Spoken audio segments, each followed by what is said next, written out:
regulation and checks and balances have to follow technology. They're never quite ahead of technology, but they have to follow quickly.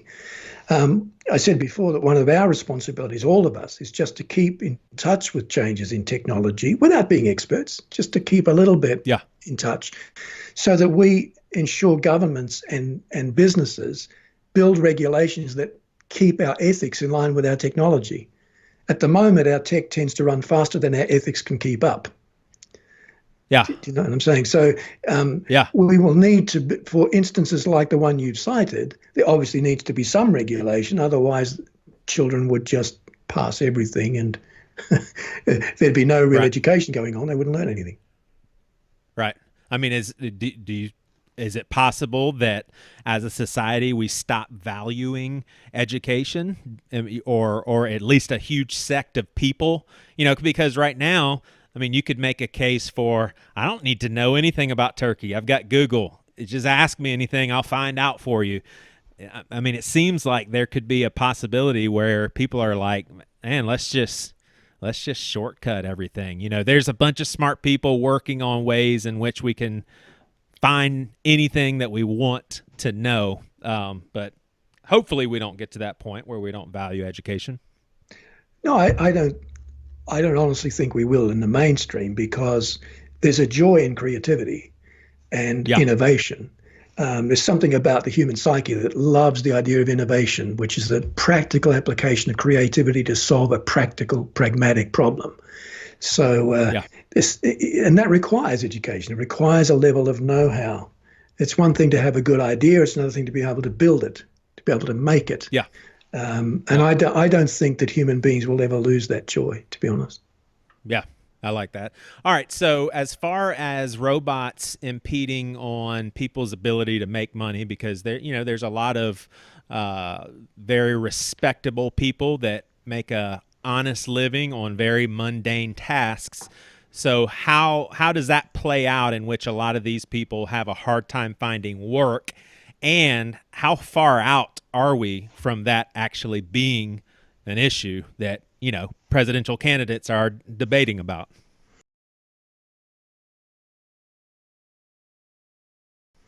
Well, it's very close now because, as I've said, it's a realistic uh, pr- uh, prediction, if you like, that within the next 20 years, something like 800 million jobs worldwide will be automated. Um, and as I said before, it is professions as well as manual labor jobs that are affected. Now, someone who's listening to this might rightly point out, well, hey, Mel, new technologies always bring new jobs too. And that's true. There were no typesetters before we had the printing press. Yeah. But the trouble this time, the problem now is that we have the challenge of keeping up with the change. That's our challenge. Can we transition quickly enough, not just from one job to another, but from one entire livelihood to another? Most of us don't change our entire livelihood that many times in a lifetime, but that could become a lot more common. It will in the next 20 years. So what we need to be doing is finding ways to teach people from a very young age, even primary school level, transition skills, skills that will help them deal with, say, the anxiety of change, the sense of loss of identity that comes with losing a job and getting a new one, those sorts of things that cognitive behavioral therapy can help people with and can be self-administered anyway. I think that should be taught to all young people at some point so that they learn how to make transition, because it will happen. Right. Goodness gracious. All right. So we've people, a lot of people have seen the movies. We've some people, I would imagine, even have real fear about this. I've picked up little bits and pieces of things that you've said, and it sounds like robots are being created in a way where they can, quote unquote, self learn and become more advanced independently. Is that fair to say? Yeah, fairly independently in some areas, yes. Okay. Is it possible that we accidentally create some robots that decide that the best thing for them is to one up humanity and take over to be in charge, even if they have to do so in violent measures. Perfectly possible. I'm not sure that, for reasons I'll go into in a moment, I'm not sure that it's going to happen quite that way, but it is possible. And certainly if we continue to talk about weaponizing robots, at the moment, most of the larger military services of the world have what we call semi-autonomous machines. So that a drone, for example, is semi-autonomous. It is driven by a human pilot remotely, but it can adjust its own trajectory according to weather changes, right? What it can't do is decide who its target's going to be. But we know there's research being done in several countries, including the US, but others as well, into fully autonomous machines that can make those sort of battlefield, on-the-ground decisions, life and death decisions. Yeah. And there are big ethics questions with that about what that means to our value for human life. We become even more separated from a battlefield. There's no human element at all. What happens to our value for life? What happens to generals who decide to blame the machine? Say it wasn't my doing, I didn't make the mistake. All sorts of things. That makes it a little easier for us to get to weaponized robots and robots that are autonomous in ways that aren't healthy for human beings. On the whole, though, I have to say there's one thing that I don't think robots can do and likely ever will do, and that is empathize. Empathy requires the ability to call upon a shared human experience. And anybody that's listening who's a counselor knows this to be true. By definition, a machine cannot have. It can emulate it in the same way that today's social bots emulate human emotion, but it's not the same thing as the real thing. Do you think that humans will ever evolve to a place where they don't care, like the emulated empathy is good enough?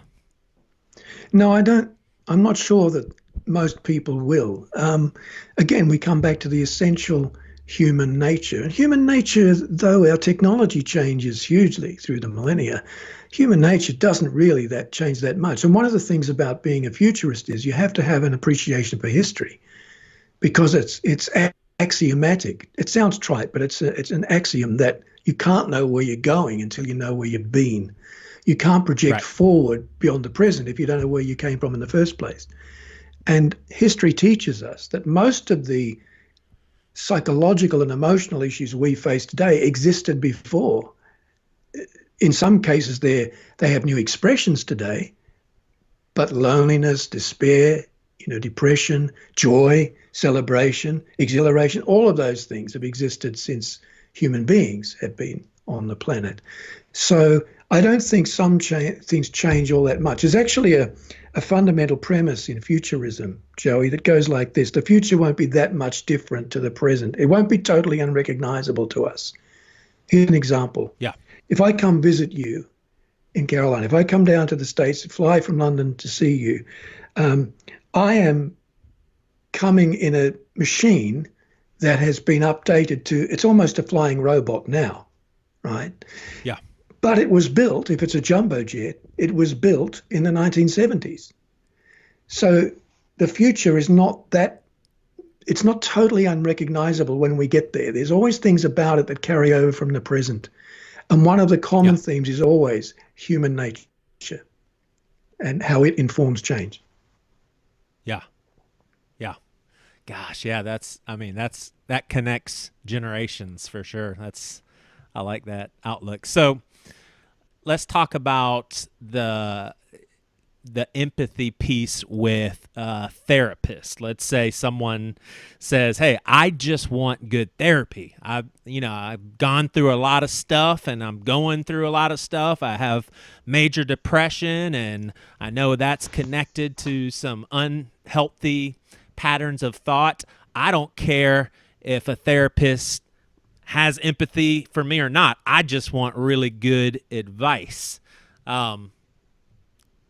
That seems to be somewhat that doesn't seem unbelievable to me. I could see a person, especially like an introvert, taking that approach. Hey, as long as I get good therapy, it's good enough for me. Well, I would say that person can do that now. As you said, just go to Google, ask Alexa, what do I do about X? And you'll get an answer.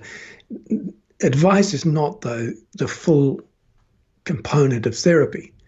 Here's an example of that. I was speaking to a medico friend of mine recently, a very well-known doctor in parts of the UK, and he said, when I was at university I was at med school studying medicine, he said, most people were there for the humanity of it. Today, he said, a lot of it is about the science of medicine. And he said, I do think that has fundamentally changed the way, in some parts of the world, medicine is conducted. Now, that's not true for every medical service or every medico. Many medicos are wonderful therapeutic people. But therapy assumes that you're able to do more than give advice. You're able to enter into the experience of that person at least enough to see the world the way they do for a little while and to see the feeling, to feel the feelings behind the words they're saying. Alexa can't do that. Google can't do that. Yep. ANNs can't do that because there's no shared human experience.